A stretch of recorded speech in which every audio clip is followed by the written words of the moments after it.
إن الحمد لله نحمده ونستعينه ونستغفره ونستهديه ونتوب إليه ونعوذ بالله من شرور أنفسنا ومن سيئات أعمالنا من يهد الله فلا مضل له ومن يضلله فلا هادي له أشهد أن لا إله إلا الله وحده لا شريك له وأشهد أن محمدا عبده ورسوله صلى الله عليه وعلى آله وصحبه وسلم تسليما كثيرا أما بعد ومسلمين dan kaum muslimat yang dirahmati oleh Allah Subhanahu wa taala. Assalamualaikum warahmatullahi wabarakatuh. Pada pertemuan kali ini kita masih membahas tentang tadabbur Al-Quran kita, yaitu surat Al-Isra. Sekarang pada ayat ke-22 sampai seterusnya. Al-Isra ayat 22. A'udzu billahi minasyaitonir rajim. Bismillahirrahmanirrahim. La taj'al ma'allahi ilahan akhar fataq'ud madhmuman makhzula. وَقَضَى رَبُّكَ أَلَّا تَعْبُدُوا إِلَّا إِيَّاهُ وَبِالْوَالِدَيْنِ إِحْسَانًا إِمَّا يَبْلُغَنَّ عِندَكَ الْكِبَرَ أَحَدُهُمَا أَوْ كِلَاهُمَا فَلَا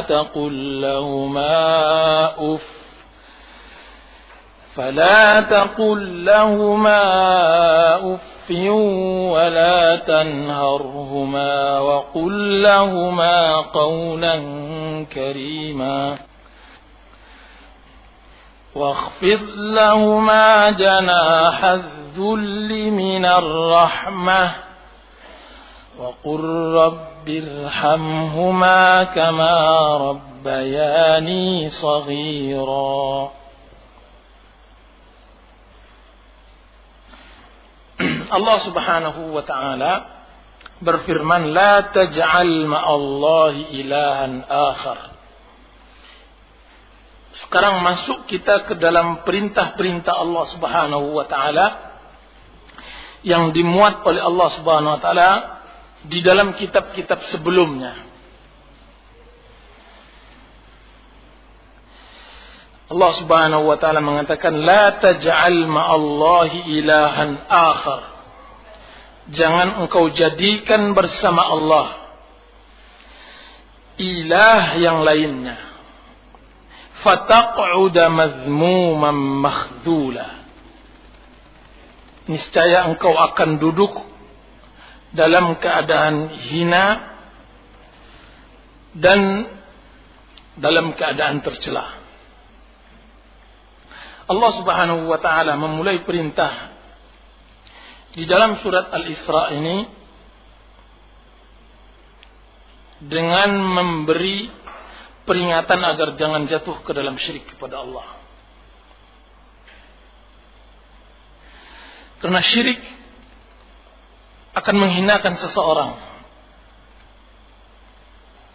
akan membuat dia tercela sepanjang zaman. Sebaliknya tauhid, dia akan memberikan ke dalam diri seseorang kepercayaan yang sangat luar biasa. Memberikan motivasi yang sangat luar biasa pada diri seorang muslim sampai dia bisa menengadahkan kepalanya berjalan di atas permukaan bumi ini. Oleh sebab itu kita lihat bagaimana perbedaan jauh antara kaum Quraisy pada zaman jahiliyahnya dengan kaum Quraisy setelah mereka menerima Islam, tauhid sebagai agama mereka. Lihat bagaimana mereka dijadikan bahan permainan oleh dua kerajaan besar pada waktu itu. Dan salah satu bentuk bahan permainan mereka adalah yaitu pasar Ukaz, yang mana kaum Quraisy di sana bertarung dan dijadikan bahan olok-olokan dan semacamnya bagi orang-orang Romawi atau maupun Persia. Kan tapi ketika Islam sudah masuk ke dalam diri mereka, tauhid membuat kepercayaan diri yang sangat luar biasa.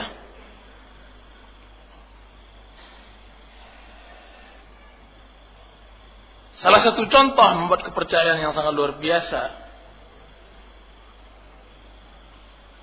3 delegasi yang dikirim oleh Sa'ad bin Abi Waqqas ke Kaisar, atau tepatnya ke Panglima Rustum, yang mana Rustum mau mengundur-undurkan waktu supaya jangan terjadi peperangan di Qadisiyah. Coba lihat bagaimana salah seorang mereka datang dengan membawa kuda dekilnya, pakaian yang lusuh. Kemudian dia masuk dengan kudanya, dengan wibawanya begitu, dan menabrak apa yang ada di hadapannya dari permadani, dari bantal-bantal yang indah. Kemudian dia dengan mudahnya dikatakan ketika diberhentikan oleh penggawa, saya diundang oleh raja kalian. Kalau kalian tidak menerima saya akan pulang. Sehingga Rustum mempersilahkan untuk masuk. Apa kata Rustum untuk menjatuhkan mental? Sebagaimana yang terjadi banyak delegasi-delegasi di setiap negara. Apa katanya? Kami tahu bahwasanya kedatangan kalian ke sini karena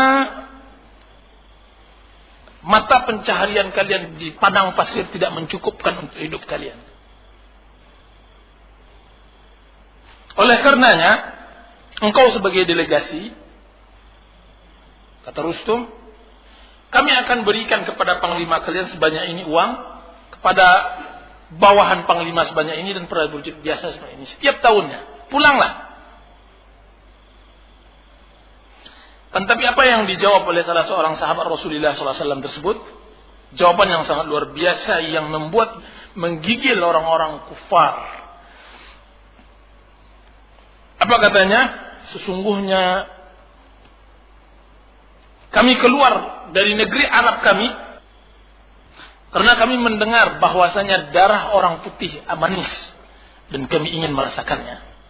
Izzah yang sangat luar biasa. Itu terjadi juga dialog antara Kaisar Romawi dengan kaum muslimin. Sampai Romawi melihat kegagahan kaum muslimin tersebut. Kalau tidak salah saya, surat yang dikirim oleh Rasulullah melalui tangan Hudzaifah. Dan dia marah besar kepada menteri-menterinya. Lihat mereka, pakaian mereka begitu, akan tapi wibawa dan percaya diri sangat tinggi sekali. Kalau mereka memang melakukan hal yang seperti itu, demi Allah sebentar lagi mereka akan menguasai tanah yang aku injak sekarang ini. Coba lihat bagaimana tauhid membuat mereka percaya diri, tidak hina. Berbeda dengan orang kufar dan orang-orang lain, semakin mereka berpaut, semakin mereka terikat dengan sesuatu yang tidak mulia, yang tidak mempunyai kesempurnaan, maka sejauh itu pula mereka akan hina.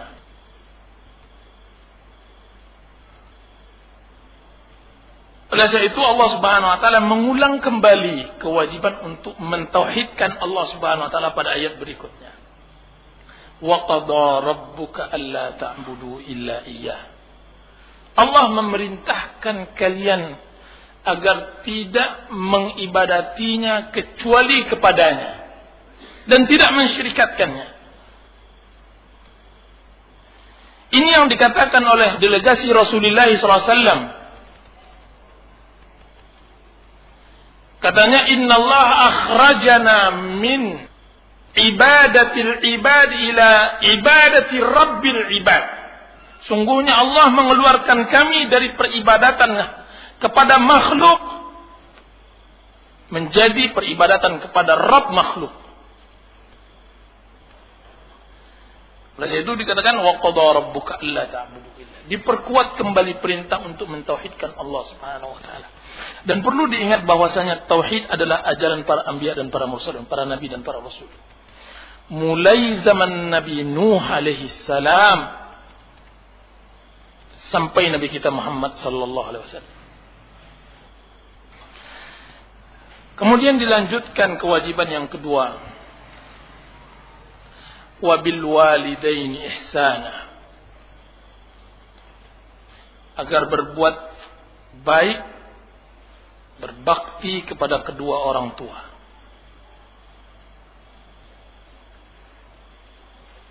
Dan ini sangat luar biasa.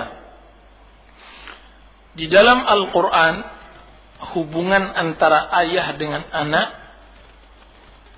ada dua macam perintah. Jika seandainya Allah berbicara kepada seorang anak, Allah memerintahkan untuk berbakti kepada orang tuanya, berbuat baik. Akan tapi jika seandainya Allah berbicara kepada ayah untuk anaknya, maka Allah memerintahkan bahwa janganlah kalian jadikan anak kalian fitnah. Bukankah Allah Subhanahu wa taala yang mengatakan innama amwalukum wa auladukum fitnah? Sungguhnya anak-anak kalian, harta-harta kalian adalah fitnah. Apa hikmah dari ini? Seorang ayah tidak boleh mencintai lebih kepada anaknya. Sebaliknya seorang anak tidak boleh membenci begitu kepada ayahnya. Karena sudah begitu berlalu, setiap anak biasanya tabiatnya adalah durhaka kepada orang tuanya. Kebalikannya, setiap ayah kebiasaannya begitu cinta kepada anaknya. Nah, yang itu diberikan peringatan dan yang ini juga diberikan peringatan. Jangan sampai seorang ayah terlampau mencintai anaknya sampai dia membuat kekufuran. Sebagaimana jangan sampai seorang anak durhaka kepada orang tuanya sehingga membawa dia kekufuran. Dan tidak dibalik oleh Allah Subhanahu wa taala agar kalian berbuat baik kepada anak dan kalian jangan terlampau mencintai orang tua. Itu enggak ada di dalam syariat. Kenapa? Karena memang tabiat manusia tidak menghargai orang tuanya. Dan tabiat manusia mencintai anaknya. Dari situ Allah Subhanahu wa taala katakan wabil walidaini ihsana. Sebuah hadis yang sangat menakjubkan saya, yang diriwayatkan oleh beberapa sanad, yang mana maknanya yaitu sungguh celaka seorang anak yang mendapatkan kedua orang tuanya kan tapi dia tidak memasukkannya ke surga.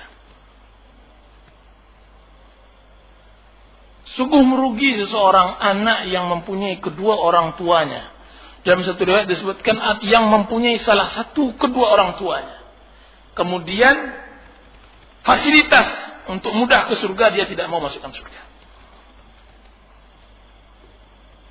Bahkan hadis masalah puasa juga kita dengar. Hadis tentang doanya Jibril yang mengatakan, ya Allah jangan terima kepada orang tua. Diaminkan oleh Rasulullah SAW. Dan saya tidak melihat memang jalan terdekat untuk menuju surga bagi anak pada zaman kita sekarang kecuali berbakti kepada kedua orang tuanya. Di saat pembangkangan terhadap orang tua sudah banyak. Di saat banyaknya orang-orang yang durhaka kepada orang tua, bahkan membunuhnya.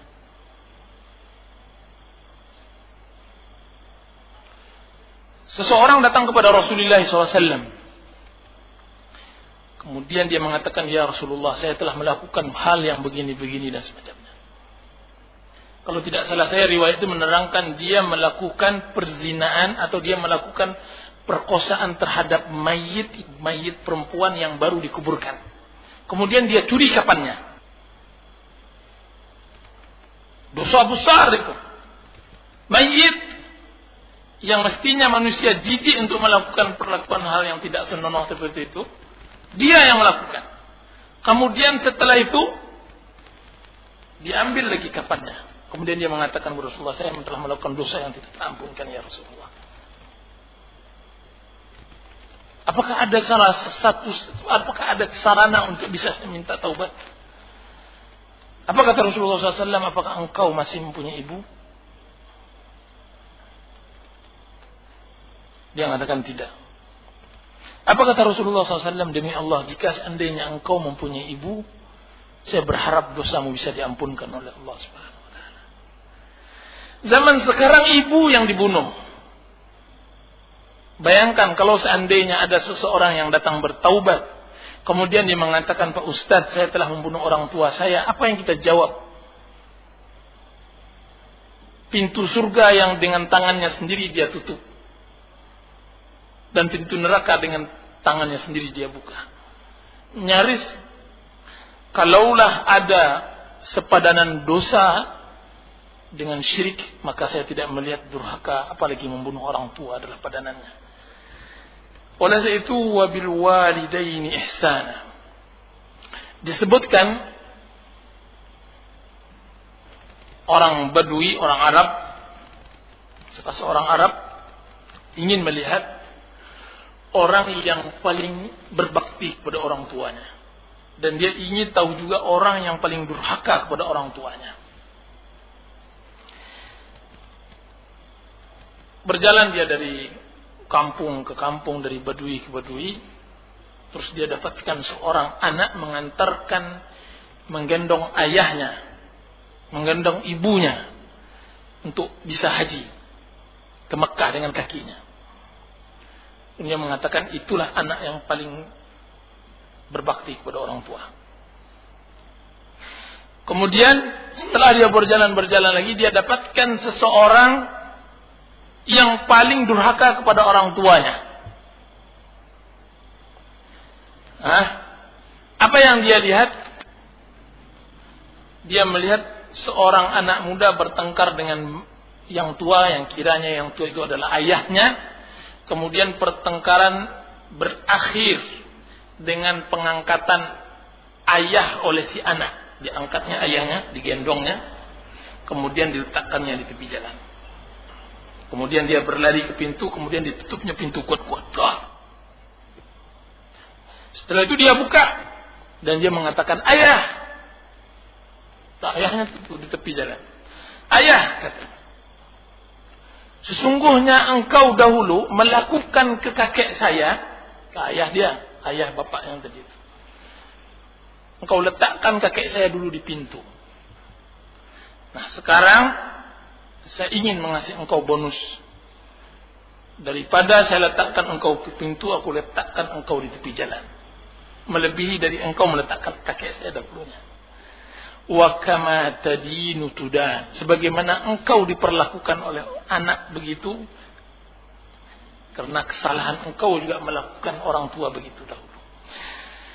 Oleh sebab itu, sangat berbahaya memang seseorang durhaka kepada orang tuanya, karena dia akan merasakan bagaimana perihnya hati orang tua ketika masa-masa tuanya dia bisa meneteskan air mata kena ulah anaknya. Terasa dia akan kesalahan-kesalahannya. Oleh sebab itu Allah Subhanahu wa taala katakan, imma yablughanna indakal kibara ahaduhuma aw kilahuma fala taqul lahumā uffin wala tanharhuma. Kalau seandainya sudah besar, sudah tua kedua orang tua kita, maka jangan kata-katakan kata uff, dan jangan cardik mereka berdua.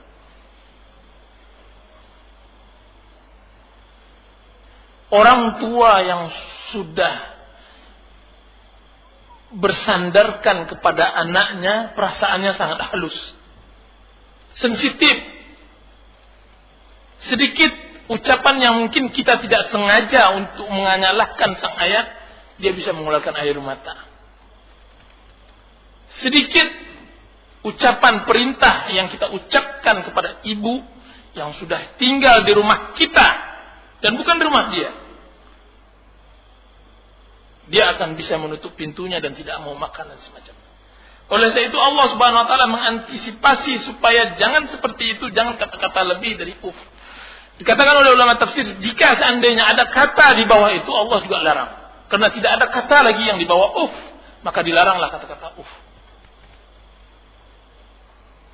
Lihat bagaimana seorang pemuda yang datang pada zaman Rasulullah SAW untuk beribadah, bahkan sebaik-baik afdal ibadah, berjihad kepada Allah Subhanahu wa taala. Berjihad, dan dia datang kepada Rasulullah SAW meminta izinkan untuk berjihad bersama Rasulullah SAW. Dan diizinkan. Karena melihat keperkasaannya, besar badannya dan semacamnya. Kan tapi dia kabarkan kepada Rasulullah, ya Rasulullah, kan tapi saya tinggalkan orang tua saya menangis. Apa yang dijawab oleh Rasulullah SAW sangat luar biasa. Irji' ilaihima fa'adhikhuma kama abkaitahuma. Tidak. Saya tidak mengharuskan engkau pergi berjihad, kan tapi pulanglah. Pulanglah. Buat mereka tertawa sebagaimana engkau telah membuat mereka menangis. Pulang. Disuruh pulang. Untuk membuat tertawa. Dan siapa saja sang anak pernah membuat tangis orang tua, dia wajib untuk membuat tertawa dia untuk semuanya. Kalau tidak, dia berdoa kepada orang tua. Masalah jihad. Dan masalah yang sangat luar biasa, tanggung jawab laki-laki kepada orang tuanya. Semua hadis-hadis yang menerangkan masalah berbakti kepada orang tua adalah anak laki-lakinya. Dan berapa banyak kita membuat tangis orang tua pada permasalahan yang sepele, yang mestinya kita tidak perlu menjawab, kita jawab kemudian dia menangis.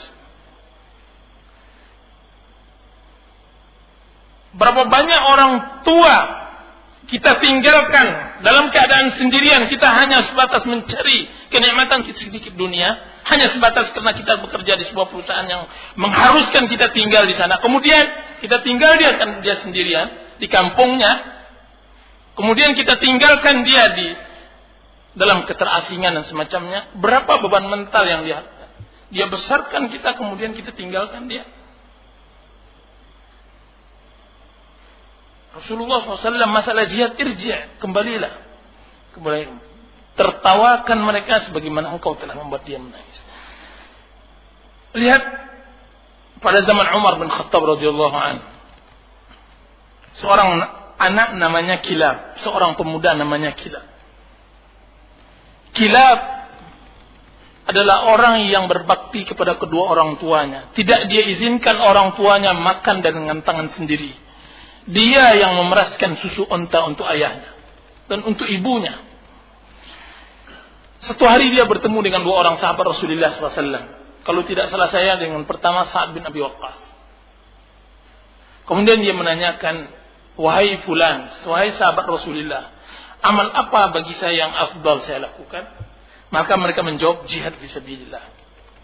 Ditanya kepada sahabat lagi yang satu lagi, mereka menjawab jihad fisabilillah. Melihat Kilab salah seorang pemuda yang gagah. Kemudian dia meminta izin kepada Amirul Mukminin Umar bin Khattab. Dan diizinkan. Ketika diizinkan, berangkatlah Kilab beberapa bulan meninggalkan kedua orang tuanya. Begitu sayang seorang ayah, seorang ibu yang memang sangat membutuhkan perhatian anak, akan tapi kehendak anak tetap tidak bisa ditepis. Biarlah dia makan hati, berulamkan jantung, asal anaknya bahagia dia akan melepaskannya. Itu akan tapi yang kita harapkan kesadaran seorang anak kepada orang tuanya. Dia akan lepaskan kita. Nak, mau kemana? Engkau mau kerja, silahkan. Dia akan tapi lihat bagaimana nanti dia di kamar berduaan. Dan itu yang terjadi pada Kilab. Walaupun dia berikan kedua orang tuanya izin kepada Kilab, kan tapi lihat bagaimana mereka duduk berduaan di sebuah pohon korma. Kemudian dia lihat dua burung merpati. Yang satu ayahnya dan yang satu lagi adalah ibu merpati tersebut, jantan betina. Sedang memberi makan anak-anaknya. Apa yang teringat oleh ayah kilab tersebut, anaknya kilab. Kemudian dia mengucapkan sebuah syair yang sangat indah. Yang syair ini didengar oleh Amirul Mukminin Umar bin Khattab radhiyallahu anhu. Terdengar syair tersebut, bagaimana dia mengenang, melihat kedua merpati tersebut terkenang akan anaknya kilab. Akhirnya secara diam-diam diperintahkanlah oleh Amirul Mukminin Umar bin Khattab untuk mendatangkan kilab segera dan tidak boleh terlambat. Dikirim kilab dengan pos. Waktu itu pos menggunakan kuda secara estafet. Setiap pos-pos begitu diantar kilab. Setelah berapa hari berjalan baru datang kilab kepada orang tuanya, tapi belum dilihatkan oleh Umar.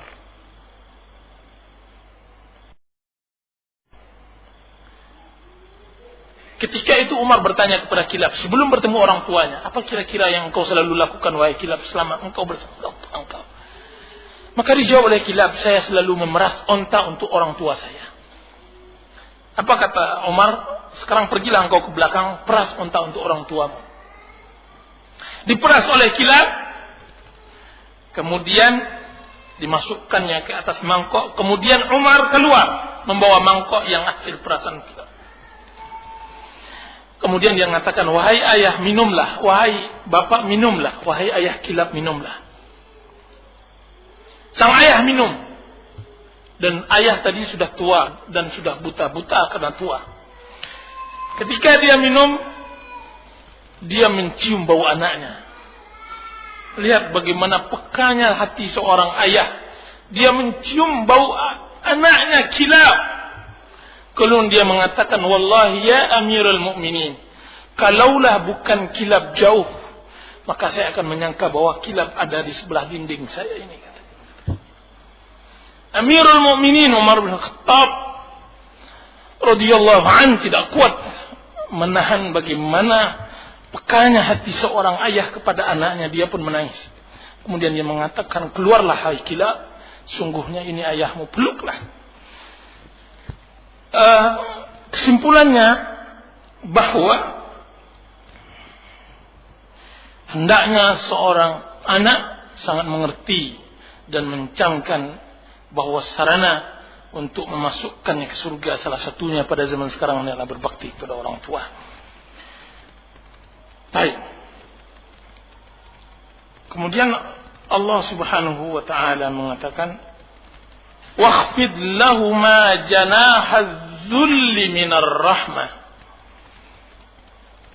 Rendahkanlah sayap kehinaan untuk mereka berdua dari kasih sayang. Wa qur rabbirhamhuma kama rabbayani shaghira. Dan katakanlah, Rabbi, wahai Rabbku, kasihinilah mereka berdua sebagaimana mereka telah mendidikku semasa kecil.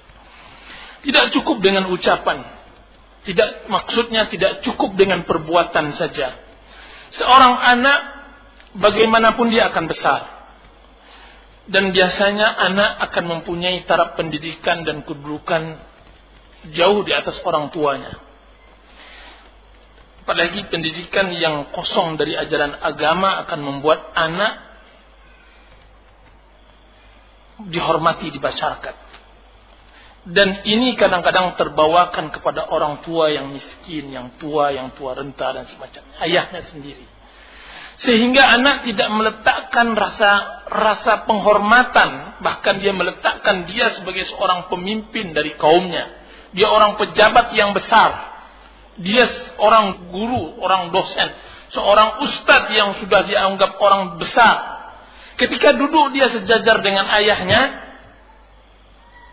dia tidak mau meletakkan kehinaan dirinya kepada ayahnya. Ini sering kita lihat di dalam masyarakat. Walaupun dia salah seorang anak yang sering diajarkan ayahnya tentang ajaran agama. Ketika dia duduk, dia tidak duduk sebagai anak karena dia sudah besar, dia punya anak dan cucu mungkin. Tetapi dia duduk sesuai dengan kedudukan dia di mata masyarakat. Tidak pernah dia meletakkan dia sebagai anaknya seperti dulu lagi waktu SMP atau waktu SD. Oleh sebab itu Allah perintahkan, waqfid lahuma, statuskan dirimu, rendahkan dirimu. Disebutkan di dalam kitab Hilyatul Auliya karangan Al-Asfahani rahimahullahu taala, Raja bin Haywah, seorang qadhi besar pada zaman Bani Umayyah. Bahkan Raja bin Haywah adalah gurunya Umar bin Abdul Aziz rahimahullahu taala. Memberi kajian di hadapan ribuan muridnya di masjidnya. Kemudian setelah ba'da subuh, ba'da fajar, datang ibunya yang tua renta keluar dari pintu masjid. Dan ibunya berkata, "Wahai raja." Ribuan muridnya mendengar panggilan tersebut. "Wahai raja." Apa jawaban raja? "Labbaika wa sa'daika ya ummah." Aku penuhi panggilanmu wahai ibu. Apa? Hari sudah pagi. Tolong beri makan anak ayam. Dia langsung menutup buku hadisnya, kemudian dia langsung berangkat. Dia cium tangan ibunya, dia cium semua perintah ibunya. Karena dia tidak meletakkan dia sebagai seorang ulama, tapi dia letakkan dia sebagai seorang anak yang patuh pada orang tua. Waqfid lahuma janahadzul. Kehinaan. Dan saya masih melihat berapa orang yang berbakti kepada orang tuanya padahal posisinya, status sosialnya di masyarakat sangat tinggi. Masih dia membimbing orang tuanya, masih dia yang menyiapkan sepatu ayahnya, sandal ayahnya. Sedangkan dia sudah doktor, sudah profesor dan sebagainya. Contoh bagi kita-kita yang tepatnya yang sering saya lihat adalah Syekh Abdul Razak bin Abdul Husin Abbad hafizahullah taala. Syekh Abdul Razak, anaknya status sosialnya sudah profesor doktor mengajar di S3 atau S2 di Universitas Islam Madinah. Kan tapi bersamaan dengan itu beliau tidak segan-segan bagaimana dia berbakti kepada ayahnya yang juga ulama seperti Abdul Muhsin Abbad untuk mengambilkan sandal, untuk mengambilkan sepatu dan membimbing orang tuanya memang sudah. Wa qur rabbirhamhuma, akan tapi juga bersamaan dengan itu hendaklah berdoa kepada orang tua, untuk orang tua kita. Berikan mereka kasih sayang ya Rabb, tuntun mereka ke jalan hidayah. Sebagaimana saya telah mendapatkan hidayah, berikan kepada mereka hidayah. Kenapa kita mendoakan kedua orang tua? Karena hasil mereka telah menggunakan rebaya, sebagaimana telah mereka didik aku semenjak kecil. Semakin besar didikan orang tua tentang agama kepada kita, semakin besar tanggung jawab kita untuk mendoakan orang tua. Semakin besar orang tua memperhatikan didikan agama untuk kita sewaktu kecil, semakin besar tanggung jawab kita untuk berbakti kepada orang tua. Begitu dikiaskan kepada yang lain. Supaya siapa saja yang sudah kita anggap orang tua yang dia telah mendidik kita didikan agama, maka layak kita mendoakannya. Dari ustadz-ustadz, dari buya-buya yang telah mengajarkan kita, dari dosen-dosen yang telah mengajarkan didikan agama. Jangan lupakan. Kalau dia pelaku bid'ah, ajak dia kepada sunnah. Kalau seandainya dia pelaku syirik, ajak dia kepada tauhid. Dengan berbagai cara, berbagai sarana. Dengan doa, dengan panggilan baik dan semacamnya. Sudah itu Allah Subhanahu wa taala katakan, Rabbukum a'lamu bima fi nufusikum. In takunu salihin fa innahu kana lil awwabin ghafura. Rabb kalian, dialah yang maha tahu tentang yang ada di diri kalian, di diri kita. Jika seandainya kita menjadi yang saleh, sesungguhnya Allah Subhanahu wa taala bagi orang-orang yang awwabin, bagi orang-orang yang kembali, maha pengampun. Di sini Allah Subhanahu wa taala mengatakan Allah mengetahui yang ada di diri kita, baik yang buruk maupun yang baik. sejauh mana kita beribadah kepada Allah dan berbakti kepada kedua orang tua. Allah yang mengukur keimanan kita. Allah yang mengukur kasih sayang orang tua kita kepada kita. Demi Allah, kasih sayang kepada orang tua, jika seandainya tidak ditopang dengan agama, maka semuanya adalah kasih sayang dusta. Bohong seorang anak akan cinta kepada orang tuanya yang sudah renta begitu. Akan tapi ada sebagian orang yang Allah ilhamkan kepadanya bahwa dia membersihkan kotoran orang tuanya jauh lebih nikmat daripada dia berwangi-wangian dan semacamnya, dari pahala yang dia tunggu kepada Allah Subhanahu wa taala. Ini yang sangat luar biasa. Tidak ada rasa jijik lagi. Kenapa? Karena pahala yang dia tunggu pada Allah Subhanahu wa taala sangat besar. Allah yang mengetahui yang dalam kasih sayang cinta kita kepada orang tua. Sejauh itu pula Allah akan menilainya. In takunu salihina, jika seandainya kita benar-benar saleh, maka Allah Subhanahu wa taala akan mengampuni dosa-dosa kita yang lain. Allah mengampuni dosa-dosa kita yang lain. Berapa banyak Allah Subhanahu wa taala mengampuni dosa kita karena kelebihan kita untuk melakukan satu amal. Kita mungkin dalam satu beberapa hal, mungkin ada taksir, mungkin ada kelalaian, mungkin ada kesalahan. Akan tapi Allah akan melihat kelebihan kita di dalam beramal. Ada sesuatu yang benar-benar Allah akan pikirkan. Dan amal yang dapat dibanggakan, yang sangat besar di sisi Allah Subhanahu wa taala adalah dua. Mentauhidkan Allah dan berbakti kepada orang tua. Allah mungkin memaafkan dosa kita yang lain karena gara-gara kita berbakti kepada orang tua. Allah juga bisa mungkin memaafkan kita kepada dosa yang lain karena kita mentauhidkan Allah dengan sebenar-benar tauhid. Kemudian dilanjutkan pada permasalahan yang berikutnya. وَآتِ ذَا الْقُرْبَى حَقَّهُ وَالْمِسْكِينَ وَابْنَ السَّبِيلِ وَلَا تُبَذِّرْ تَبْذِيرًا إِنَّ الْمُبَذِّرِينَ كَانُوا إِخْوَانَ الشَّيَاطِينِ وَكَانَ الشَّيْطَانُ لِرَبِّهِ كَفُورًا وَإِمَّا تُعْرِضَنَّ عَنْهُمُ ابْتِغَاءَ رَحْمَةٍ مِّن رَّبِّكَ تَرْجُوهَا فَقُل لَّهُمْ قَوْلًا مَّيْسُورًا. Allah mengatakan, sebagaimana kita telah bisa berbuat baik kepada orang yang paling dekat kepada kita, yaitu orang tua, mestinya juga kita bisa berbuat baik kepada orang yang dekat dengan kedua orang tua kita. Dialah kerabat orang tua kita, ayah, ibu.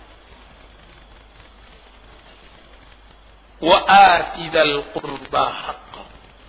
Berikanlah, tunaikanlah hak kerabat. Karena di dalam hadis disebutkan bahwa berbuat baik kepada kerabat orang tua kita sama dengan berbuat baik dengan orang tua kita sendiri.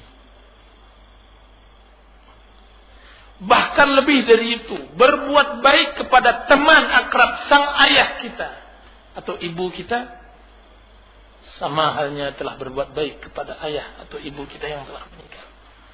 Ini Abdullah bin Umar. Setelah wafat ayahnya Umar bin Khattab radhiyallahu anhu, berselisih jalan dengan orang tua renta. Abdullah bin Umar menggunakan kendaraan kuda, sedangkan orang tersebut berjalan. Ketika melihat orang tua tersebut, Abdullah bin Umar turun, kemudian berbincang, bertanya tentang keadaannya, kemudian dia letakkan serbannya ke orang tua tersebut, kemudian diangkat orang tua tersebut, kemudian mengantarkannya kepada tujuannya. Ketika ditanya kepada Abdullah bin Umar tentang masalah itu, maka dijawab bahwa orang tua tersebut pada masa jahiliyah adalah teman akrab Umar bin Khattab, ayahnya.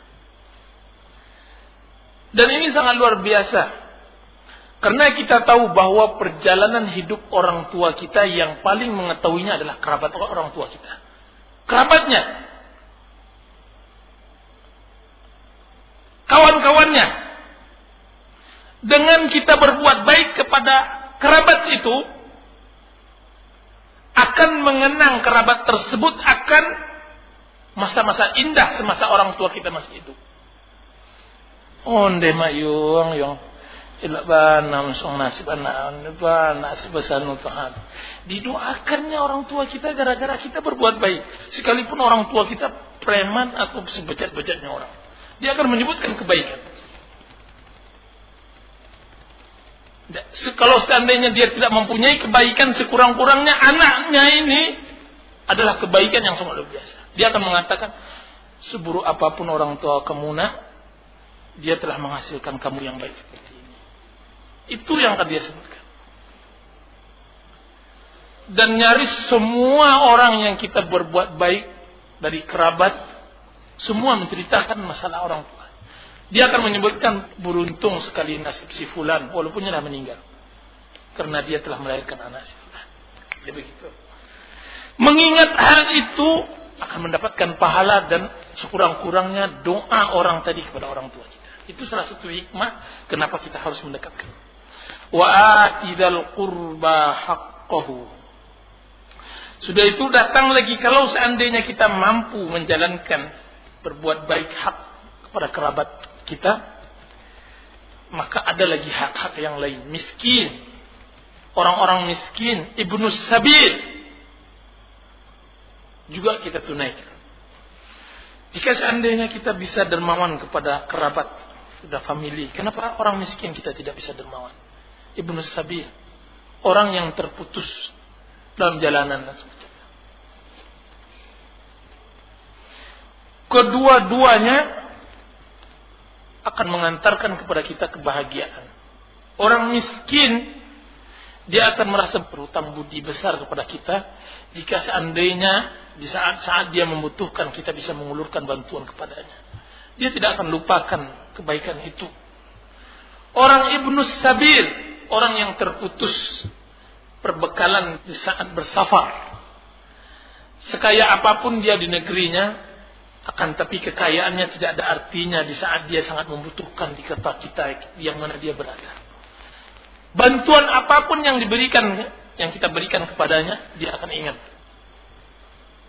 Walaupun di kampungnya orang membantunya sangat luar biasa, dalam artian memberikan kepadanya uang yang sangat banyak, tapi ketika dia terputus perbekalannya di tengah jalan, satu hal yang sangat dia tidak lupakan. Wala tubadzir tabdzira. Janganlah kita membadzirkan harta kita dengan mudahnya. Membadzirkan harta ada 3 macam. Yang paling ringan memubadzirkan di dalam berinfak. Tapi ini jarang. Jangan boroslah berinfak tuh. Ingat, ini ada, kan, tapi yang sering kita lihat ada di dalam buku-buku dan kitab-kitab. Seorang terlampau dermawan di dalam berinfak. Allah Subhanahu wa taala menyuruh kita jangan berlampau lebih. Karena takut kalau kita begitu dermawan berinfak akan berdampak buruk pada diri kita. Kalau seandainya suatu saat kita membutuhkan uang tersebut, maka kita akan meminta-minta sedangkan kita sudah memberikan kepada orang lain. Ini yang pertama. Dan yang kedua, memubadzirkan, yaitu kita hambur-hamburkan uang untuk kepentingan kita sendiri, kemudian kita berikan kepada fakir miskin secukupnya. Itu mubadzir. Selagi kita bisa hidup, makan sama, di tempat yang rasa-rasanya juga asman nikmat. Kenapa kita harus memilih tempat yang jauh lebih nikmat dari itu? Selagi kita bisa berkendaraan dan kita puas dengan kendaraan tersebut, kenapa kita hambur-hamburkan uang kita untuk membeli kendaraan jauh lebih bagus dari itu? Mubazir. Selagi kita telah cukup menghandphone dengan seseorang dan telah sampai tujuan kita dengan itu, kemudian kita mau lebih, dan rasanya lebih itu pun hanya untuk membuang-buang dan menghamburkan harta. Kenapa hal-hal yang lebih tersebut kita tidak infakkan kepada fakir miskin? Mubazir. Berapa banyak yang kita lakukan yang seperti itu? Dan yang ketiga, mubazir dalam artian dia tidak memberikan kepada fakir miskin, dan juga dia tidak memberikan kenikmatan untuk dirinya. Dia simpan, dia tabungkan. Sama dengan ayam mati di lumbung padi. Uang beratus-ratus juta, pakaiannya tetap lusuh seperti itu. Dia katakan saya zuhud. Setiap orang memberikan ucapan sanjungan, selamat Bapak telah diberikan kenikmatan harta, dia bilang saya paling fakir di dunia. Disebutkan oleh Ibnu Jauzi rahimahullah, bagaimana syaitan memperdaya orang-orang yang seperti ini. Tingkatannya tidak saja bakhil, akan tapi sudah sampai pada tingkat syuh. Kalau bakhil, dia pelit pada orang lain tapi tidak pelit pada dirinya, dihambur-hamburkan hartanya untuk dirinya. Tapi kalau syuh, jangankan untuk orang lain, untuk dirinya saja dia tidak mau berikan. Apa kata Ibnu Jauzi? Saya banyak kali bertemu dengan si fulan. Bahkan mereka bukan orang-orang kecil, kategori ulama-ulama besar. Bagaimana dia rela hidup menjadi gharim masjid, dan hidup dengan 2 roti kering setiap pagi dan sorenya. Kemudian di masa-masa tuanya dia sering membawa bantal dia sering bawa. Terkenal bapak itu Syekh Bantal. Di mana-mana bantal ya bawa. Bahkan dia sering bilang kepada jamaahnya, kalau ada mati nanti tolong bantal ini kuburkan pas di kepala. Meninggal dia, dikuburkan dia dengan bantal. Suatu hari karena kuburan sudah tua mau dipindahkan, termasuklah kuburan bapak tua ini. Setelah berapa tahun berjalan dikuburkan. Kiranya bantal yang tadi sudah waktu itu kokoh, masih kuat jahitannya, sudah dimakan tanah. Ketika mereka gali, kiranya uang dinar ribuan. Dia mau bawa mati itu dinar, dan dia rela makan roti kering setiap pagi dan sore. Ini mubazir. Dan ini ada di dalam kehidupan kita sekarang ini. Wallahu ta'ala. Oleh sebab itu Allah Subhanahu wa taala mengatakan innal mubadzirina kanu ikhwanasy syayatin. Sungguhnya orang-orang yang mubadzir itu adalah saudara syaitan, dan syaitan pada Rabbnya kufur. Maksudnya mubadzir bisa membawa seseorang kepada kekufuran nikmat. Dari mubadzir ini akan timbul cinta akan harta, dari cinta kepada harta akan timbul kebakhilan, dari kebakhilan akan timbul kekufuran nikmat. Sehingga Allah mengatakan syaitan diberikan kepada Rabbnya kekufuran. Kemudian Allah Subhanahu wa taala menyebutkan bahwa tidak semua yang diminta oleh orang-orang yang tersebut di atas tadi, orang miskin, orang fakir, kerabat dan semacamnya, ada pada kita. Nah, kalau seandainya kalian berpaling dari mereka karena tidak bisa memberikan,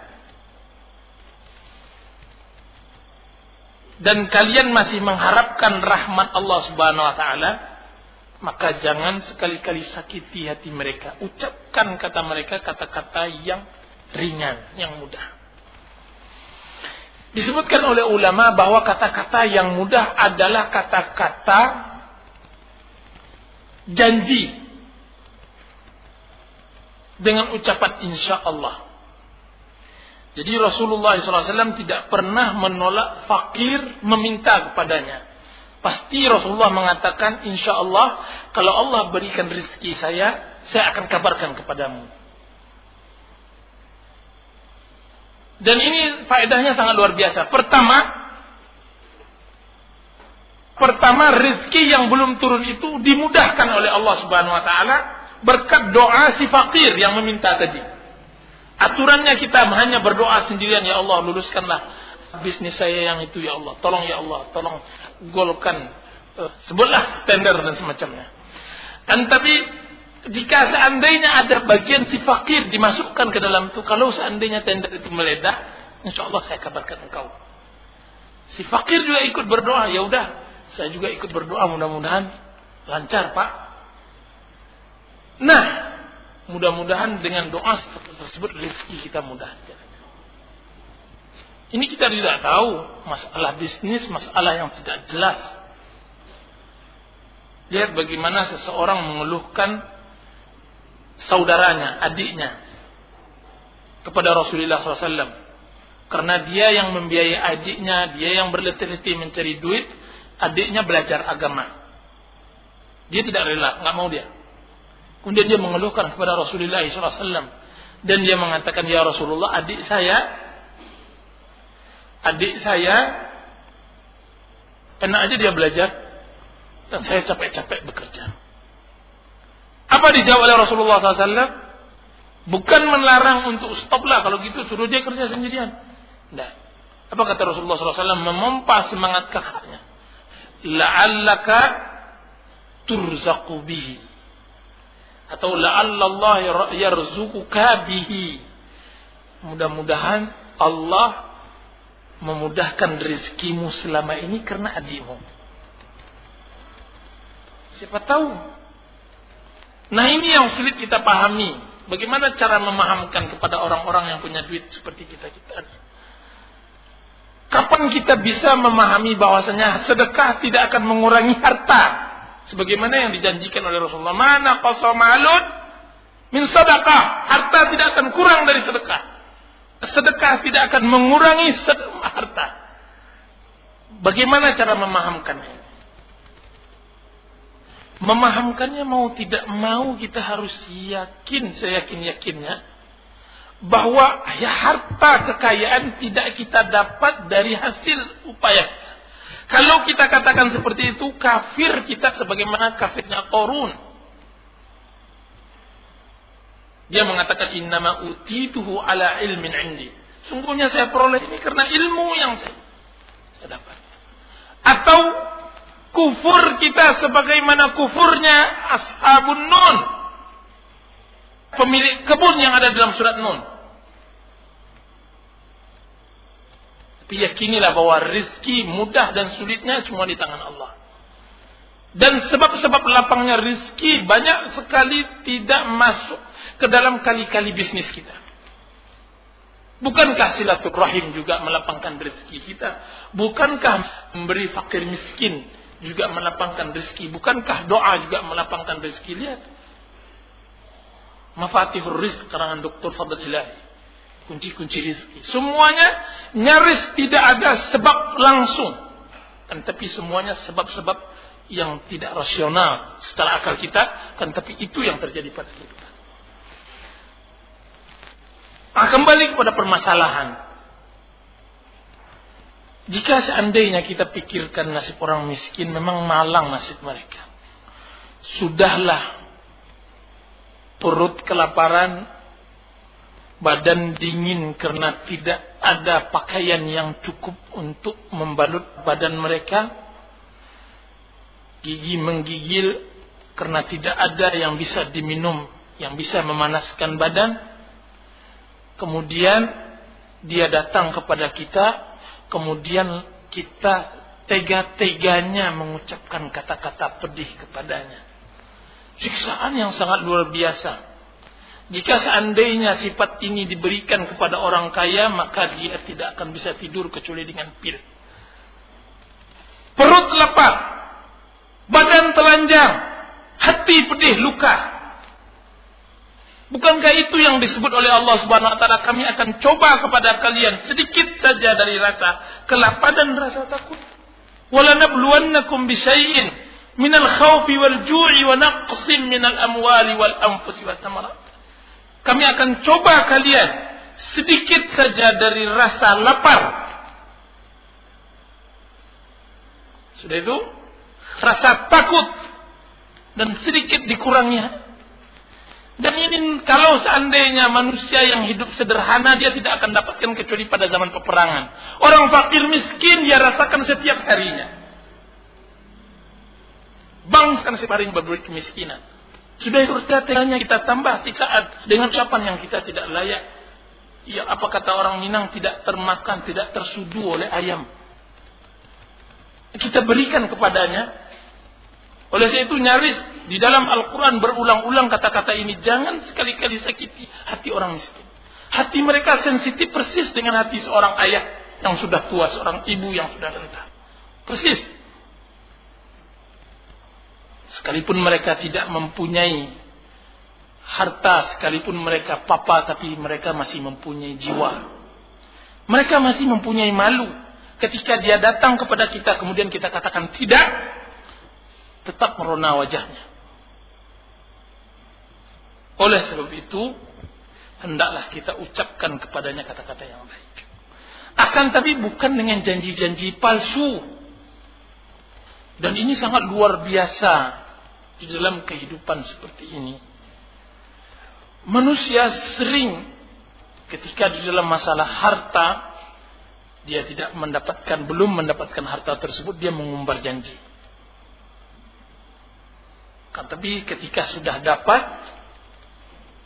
dia pegang erat-erat tuh harta, kemudian dia menjadi apa yang disebutkan oleh Allah Subhanahu wa taala, wa idza massahul khairu manu'a. Jika seandainya dia ditimpakan kebaikan, dia bakhil, pegang erat-erat, seakan-akan mati hidupnya dengan harta tersebut. Mudah-mudahan Allah Subhanahu wa taala memberikan kepada kita hikmah, memberikan kepada kita ilmu yang bermanfaat, terutama membiasakan diri mentadabburi Al-Quran Karim, tafsir Al-Quran dengan Al-Quran, tafsir Quran dengan hadis, tafsir Quran dengan perkataan sahabat, tafsir Quran dengan bahasa, tafsir Quran dengan fitrah kita yang lurus. Ini yang bisa mentadabburi Al-Quran Karim. Dan kita cukupkan sampai di sini. Wa sallallahu ala nabiyyina Muhammadin wa ala alihi wa sahbihi wa sallam. Wassalamu alaikum warahmatullahi wabarakatuh.